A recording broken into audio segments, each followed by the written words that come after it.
All right. Well, welcome to Chuck and Z, formerly Chuck and Friends. I don't know. We're still trying to figure it out. But I think that since you and I are going to be doing it together more than apart, right, we should just name it Chuck and Z. It's narcissistic and, kind of us.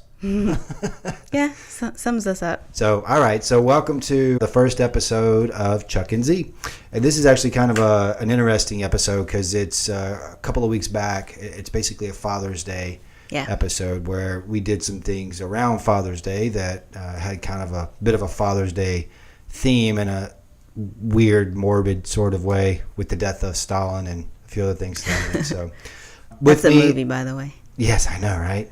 Of course, with me, if you don't know who we are, might help to introduce ourselves. I am, of course, Chuck. Yes. Of the Chuck and Z. And you are my best friend, my ride or die, my amazing wife. Zahara. All right, so what is this show, I guess? Episode 1 was kind of a martial arts parody. This episode is some sort of, I don't know, restaurant, movie review, motorcycle ride. Mm-hmm. It's just us. I mean, just us, what we do, the people that we hang out with. Yeah, just a quick look into our life. Yeah, stuff that we're interested in. And, I think we're doing it more for us than anything else. We just kind of enjoy it. It's kind of like a diary of everything that's going on with this. So exactly. Video blog / well, we're not doing a video this time, but... Well, yeah, no, I am. Podcast. I am, actually. I'm going to put this over the ride. Oh, that's right. The actual video from the ride. So this is actually a full-blown episode. Got it. Sound effects and all kinds of stuff. Kinds of treats. I don't know. So basically, it's just us talking to each other about our eclectic group of friends and stuff that we want to talk about, which primarily is going to be motorcycles, movies, music, mayhem, munchies, because we both like to eat, unfortunately. Yes. But which is why we're gym rats, because we have to be, and of course, martial arts and stuff like that. So. So this episode, as I said, Father's Day, a day that celebrates the patriarchy. Mm-hmm. Kind of excited about that, right? Yeah, you were excited about it. Yeah, it was a day for men, as if we don't. For men. As if we don't have all the other days. I don't know. I think it's interesting. The kids weren't here, but they did give me some awesome gifts. I wanted a couple of things that I really wanted. And then, I got a couple shirts, nice Harley hat, Harley shirts, really cool license plate for the truck. Yeah, anything from Harley is cool. It's always a good idea. If you don't know what to get me something that's from Harley or something to do with movies. Exactly. And then I was like, Z said, so it's your day. What do you want? And I said, I wanted a good burger. And she remembered that we rode by this place one time that we both said we wanted to stop in because it looked kind of cool. But since I ride behind you, which, by the way, do you know I get crap for that? No. Speaking of the patriarchy, like I've had guys say, "Oh, it's rude, hey man, it's brave of you to ride behind your wife," or "Hey man, what? Hey man, it's cool that you let her lead." I don't let you lead. Look, I do it. I ride behind you for a couple of reasons. It's about safety, right? Plus the view. Oh, okay. Yeah, sure. I enjoy the view, but and it's also please don't take this the wrong way, but it's easier for me to keep up with you than it is for you to keep up with me. Well, not because you're not a good rider, but because my bike's a bit more powerful than yours. Yeah, it makes sense. Yeah. So, but really, who cares? Right? Mm-hmm. It's kind of like the whole thing about opening doors. We're who was it that said that? Something about. I'm sure it was somebody that we worked with. Yeah. Previously. Said something about the fact that it's nice that you let him open doors. You were telling me about that, and it's like, why? And they were because it's like a way for a man to control you. And no, I don't think that at all. It's just the way I see it is. If you're with your wife or significant other or someone you care about and you're the man, it's beneath them to have to open their own door, right? Yeah, but you guys realize that it's not just like the door to the house or the door to the store or the gym. It's the car door every single time. So that took me a lot to get used to because I never had that before. Yeah. So I would sometimes insult you when I would open my own door and be like, man, all right, then I guess you'll get your own door from now on. Yeah. Yeah, I know. But now I'm so used to it. So now when I'm in the car and it's not you, then I'm like waiting for somebody to open my door. I'm like, oh shit, I guess I gotta get my own door then. Yeah, it's not about the patriarchy. I mean, but really, the thing that it's interesting to me, and again, I wasn't trying to get political, but you know how my mind is. I just go all over the place. Mm-hmm. But it's not the patriarchy it's not the patri part, because everybody's like, oh, we need more of a matriarchy or well, no, not really, or a monarchy. That it's not the patri or the matri or the mother, the father, the male, the female, or the king in case of the monarchy. That's actually the problem. It's the archy. Mm-hmm. It's all of that comes with it. So I think that people try to throw out maleness or femaleness with the whole thing, and that's not necessary. It's you got to get rid of the structure that gives power to one individual group. Mm-hmm. But you got to be careful, because you're walking a fine line. You don't necessarily want to be anti-male or anti-man, and that's kind of what's been happening with it lately. That's true. Anyways, I'm sorry. A little bit of a rant. Yeah, you did go off. Yeah, I did. On a tangent. I did. Mm-hmm. So, speaking of where we went, let's get back to the point of this. Tell us about the ride, Zahara. That's how we started. Okay, so we decided to go to Ball Ground Burger Bus. Ball Ground is only about maybe 30 minutes from us, and it's a ride that a drive that we take when we travel to go get the kids. So we drive by this place all the time. So Ball Ground Burger Bus, it is an awesome place. They sell burgers, obviously, and fries, but it's an actual bus, and there's a little history behind it. I didn't take the time to learn the history, did you? I looked it up a little bit. Well, of course, a little bit. Of course, a little bit. Yeah. I looked it up. I spent probably an hour researching the other night Ball Ground. Okay. So, but the basics are Ball Ground kind of got its name from a game that the Cherokee used to play. It was kind of like stickball or lacrosse. Okay. It was founded in 1882 by General Custer. Really? No.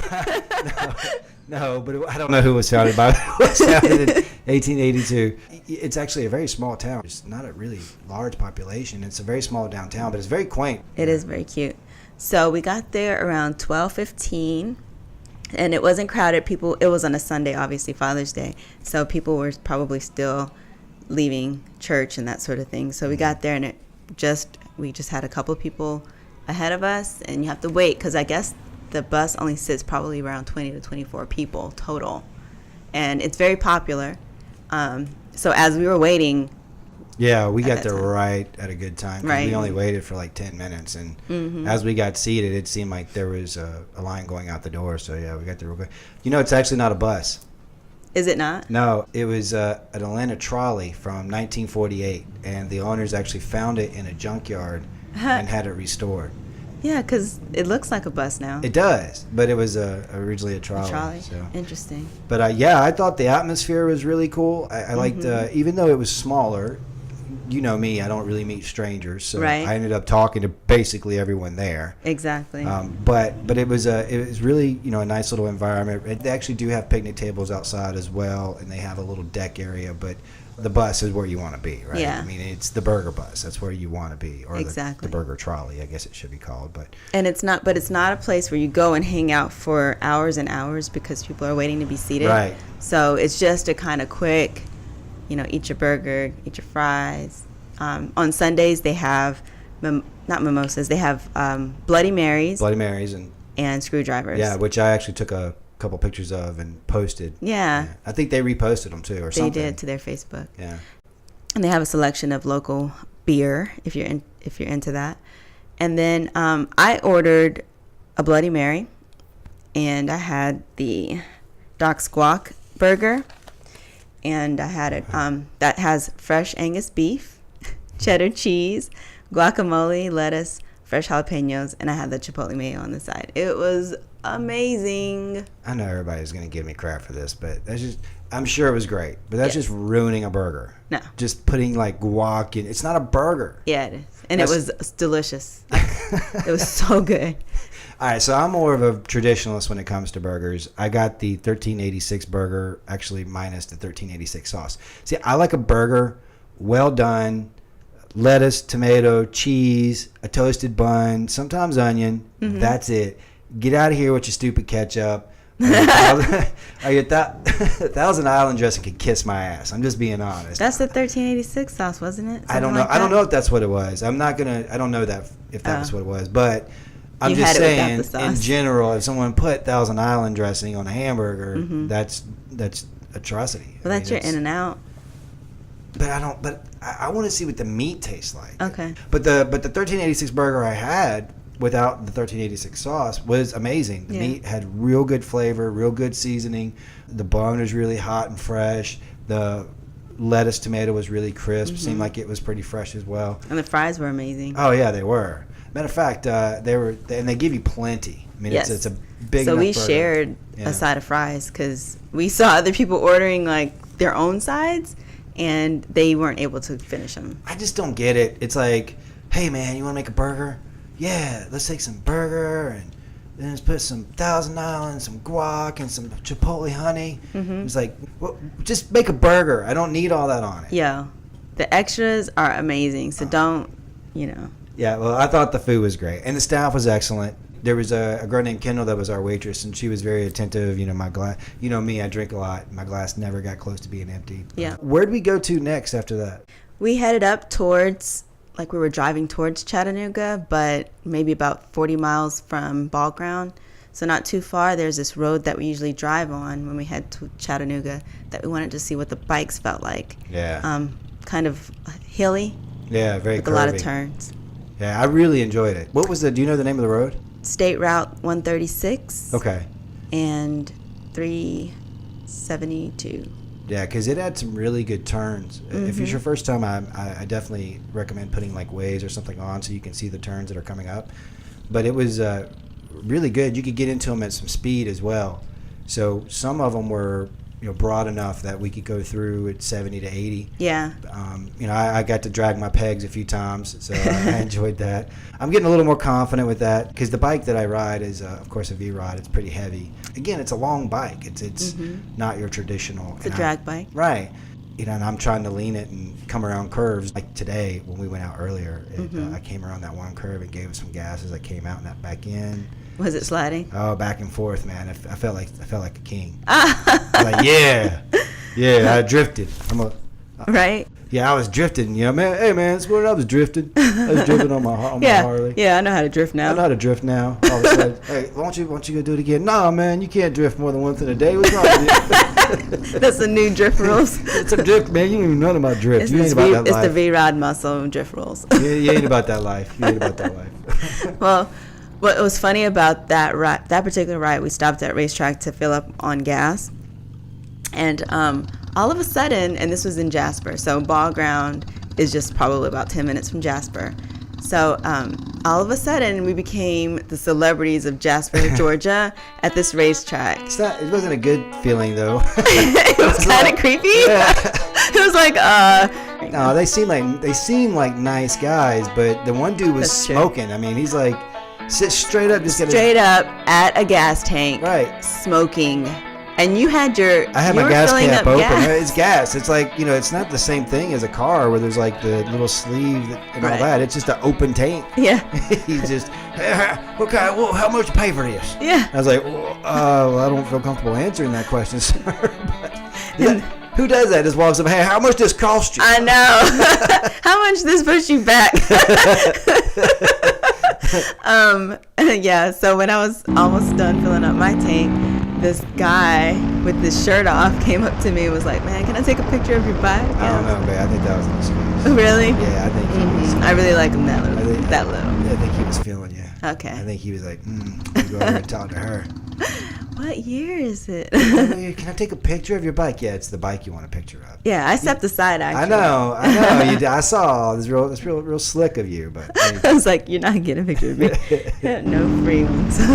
So while I'm going to, of course, let the video play from the ride, some of the turns and curves and stuff we did. And of course, I got the bonus round coming up at the end of this. But I figured we would take some of this time and use some of this footage and just kind of talk over some of the movies that we saw that were around Father's Day, of Father's Day related. So we went and saw two, The Incredibles 2, which of course is definitely, kind of a Father's Day family film, and that I enjoyed it. And then The Death of Stalin.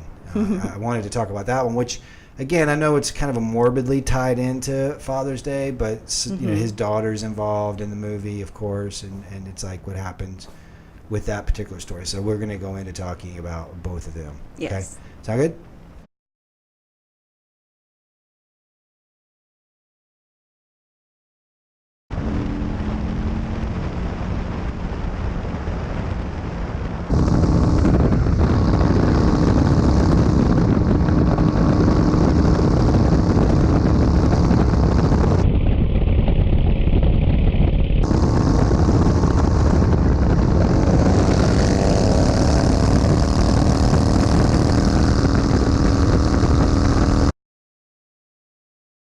Let's start off with The Incredibles 2. What would you think? It was cute. I mean, it kind of started back from where it left off 14 years ago. Which was interesting. Yeah. I was kind of disappointed that they didn't, fast forward into the future. Yeah, where are they at now? Because some of the tech that they had in the movie, they wouldn't have had 14 years ago. And that sort of thing. So it's kind of confusing.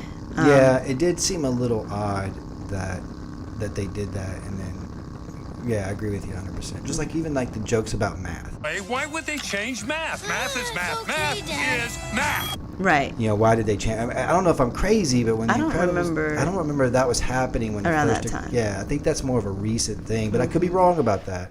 Right. But it did. You're right. It felt like some of the jokes were current. Mm-hmm. Some of the tech was current. Right. But the setting was however many years ago. What is it? 20 years? 15 years ago? Something like that? 14, 15 years ago. But as far as like a movie by itself, what do you think? I thought it was good. It was kind of a Batman or like meets Watchmen type feel. Yeah. Well, you know me. I don't really watch cartoons anymore. Right. Other than, Rick and Morty. I know. And we went by ourselves and we didn't even have the kids with us as an excuse. I was feeling nostalgic because I want to go watch a cartoon on Father's Day. But I put in my time. Yes. With all the kids. Right. I suffered through. I know. I've wanted to watch Moana, but you don't want to watch cartoons. Oh I'm like, haven't been able to watch that one. I'll watch it with you. Or the other one. If you want me to, I'll watch it with you. But I mean, you got to remember, I suffered through Barbie movies. True. Right? Mickey Mouse. Barbie movies that were musicals. And it was like The Prince and the Pauper, but Barbie. Yeah. Or it was Rapunzel. Right. But Barbie. I put in my time with cartoons, so I don't watch them anymore. But I really wanted to see this one because I love the first. I thought the first one was a pretty smart Pixar film. Right. I thought it was pretty good. If you like the first one, part 2 is more of the same. Mm-hmm. But that's not a bad thing. I will know one thing about it, and this is probably just a thinly veiled way for me to take a shot at The Last Jedi. Okay. So I'm just going to be honest and upfront about. By the way, spoiler alert. It's the same company that made The Last Jedi, although it's a different division. But how can they get strong female characters so right in The Incredibles 2 and get it so wrong in The Last Jedi? True. Right? People complain about The Last Jedi. It's like, oh, men just can't take, strong female characters. Yeah. I didn't think the female characters were strong. I thought they were weak. Yeah. And made illogical decisions that people in those positions wouldn't make. Exactly. So, but in this one, it's more of a more face forward. It focuses on the mom mostly, and then spoiler alert, huge spoiler alert. So if you haven't seen the movie, don't listen past this, or just fast forward about 15 seconds or whatever. And the main villain turns out to be another strong female character. So it's I thought those were two really good examples of how you do real in a cartoon of no less. Right. Real strong female characters who have sensible motivations. The villain's a little weak, but it's a little dumbed down for a kids movie, but still sensible, made sense, versus, I'm just going to do what I want to do, and how dare you question me? Or, I'm just going to do what I want to do, and how dare you question me? The lady, what I'm talking about? Well, yeah. I don't have to answer to a man. I forgot her name because she annoyed me so much. It's not Hodor or Hodor. Yeah. Something, Game of Thrones, something like that. But anyways, great characters all around. I also like how they didn't make the dad out to be a complete imbecile, or completely incapable. I'm the Last Jedi. In order to, because that's what they did to Luke. Yeah. But in order to show how capable the mom was, what I mean? Like, they didn't piss on him to make her look better. Exactly. So it just worked well. They actually had a kind of a competition like a competitive nature that you and I typically know, right? have, when we, job wise. Yeah. Yeah, I identify with that as well. But the cool thing, like I said, he was, after adjusting, he was very capable of running the household. He was helping the kids. He was doing a great job. Whereas most movies these days, when you show a guy in that kind of role, he's just completely helpless. Right. The girl goes off and does the job that he was doing just as well. Right. But he can't do what she was doing. Exactly. That's how those movies always go. Yeah. Right. But in this one, they both were equally capable of the new roles that they took on, and I really enjoyed it. And she wasn't a damsel in distress, and he wasn't a complete moron, and I really thought they did a really good job of it. The story was great. The baby, Jack, it was my favorite. Spoiler again here, and the raccoon fight. The Jack and the raccoon. That was the best scene. Stole that movie. I could have watched the whole movie of that. They could have the whole second half of that movie could have been that baby going to war with this raccoon. Yeah. Actually, been fine. I know. I had a vision in my head of that continuing on, down the road. They never brought it back up. Yeah. All in all, I was very impressed with it. I'll tell you one last thing about it. Watching cartoons now, or watching that cartoon, yes, it really let me know my age. Why? Because, well, I mean, in the movie, similar to X-Men and even the Marvel universe, there was anti-superhero legislation that was overturned in a matter of days, worldwide. Oh yeah. The And entire, you're like, man, if only it were that simple. By a local judge, a magistrate, a coming magistrate, like a Atlanta magistrate judge says, yeah, no, superheroes are fine, and the whole world's like, oh, I guess superheroes are fine now. No, we would have endless protest and people calling each other Nazis. Yep. And just a local county judge in the world of the Incredibles, and the whole world gets on board. So the Death of Stalin. Yeah. So I'll just say off the bat, I absolutely love this movie. I loved it. Yes. I love the tone, direction, the actors, the dialogue, the story. I loved it. By the end, I was a bit horrified with myself that I loved it as much as I did, because it is, considering the subject of the movie, Stalinism and Stalin and Russia, torture, and I mean it's a dark movie. Very. But I absolutely loved it. So, what did you think? Dark humor. I loved it too. It was kind of embarrassing to laugh at certain points. I know. It's am I supposed to be laughing? But I don't think we were. Are you sure? It's very dark, very dark. It actually kind of reminded me of an episode of Sunny.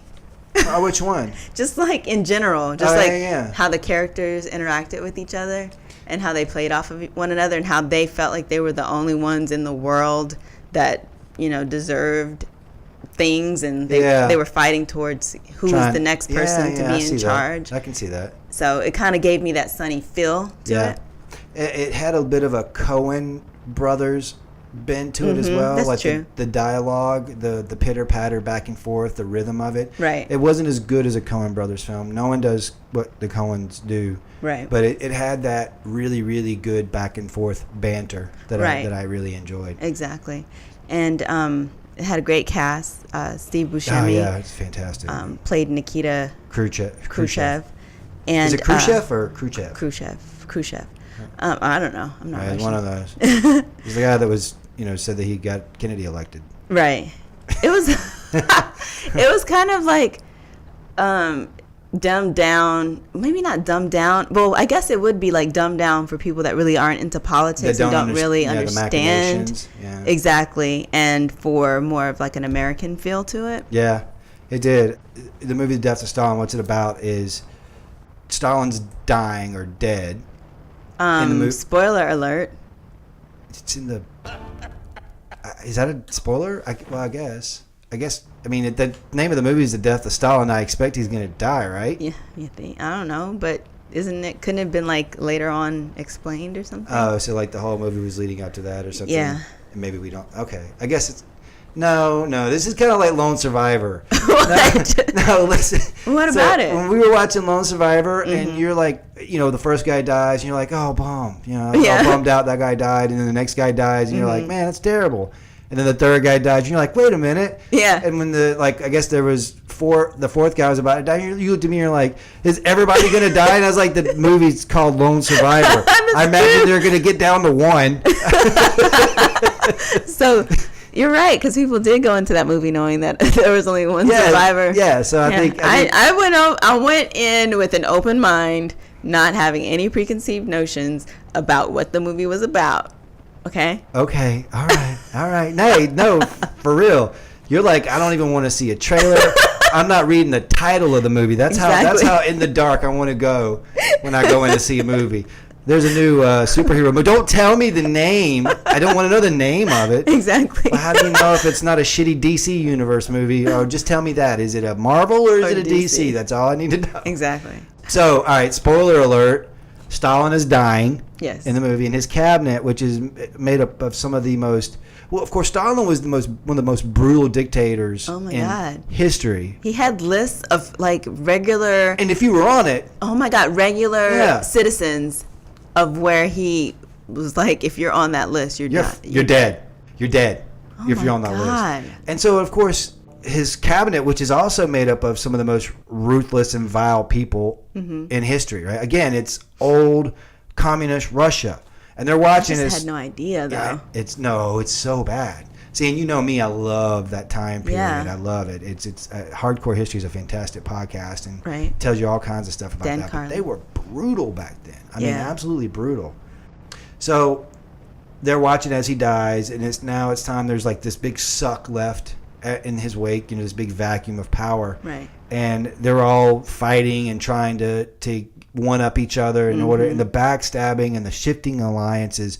It's done so well, and throughout that again is that amazing tongue-in-cheek Coen Brothers-esque dialogue. Yeah, you're not really rooting for anyone, but you definitely root against certain people. Right, a lot of them, most of them. Yeah, and plus it's also like fairly historically accurate. An example of how they set up to kind of give you the tone of this is a brutal dictator and you need to be on your toes with him is they did this opening where this concerto was playing over radio to the entire nation. Right. And as it ended, the main guy, the production guy or the main guy who's in charge of everything gets a phone call from Stalin. Right. And this is a spoiler. This is a scene in the movie. It's a fantastic scene.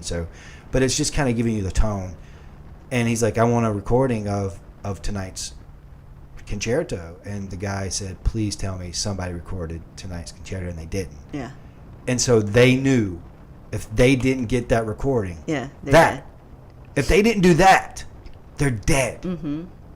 Dead. So they were ushering people back in, and like forcing people, like basically, you guys aren't leaving until we get this recording. Yeah, and then like the composer fell and hit his head, so now they didn't have a composer, so now they had to go like find like the fifth best composer and blah blah blah. It was fantastically done film. Yeah, it's very good. So of course, the meat of the film is ultimately, and this is entirely historical thing, is all wrapped up in the machinations of his subordinates, and I said machinations twice in this podcast. Hey, way to use that. Ooh, I need a 1-up. I'm gonna give myself a 1-up right now. You ready?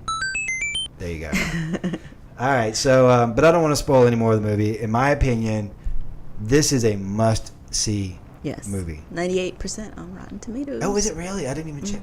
See, Rotten Tomatoes has been I know you don't really, for me lately. You'll see something where the critics are like, I loved it, and the fans are like, I absolutely hated it. So that's actually, I guess, it for the first episode of Chuck and Z. I really didn't have much else to talk about. I know that we've got some cool stuff coming up soon. We're going to go to Nashville and meet up with the guys from Efficacy Clothing here in the coming months and do a show with them.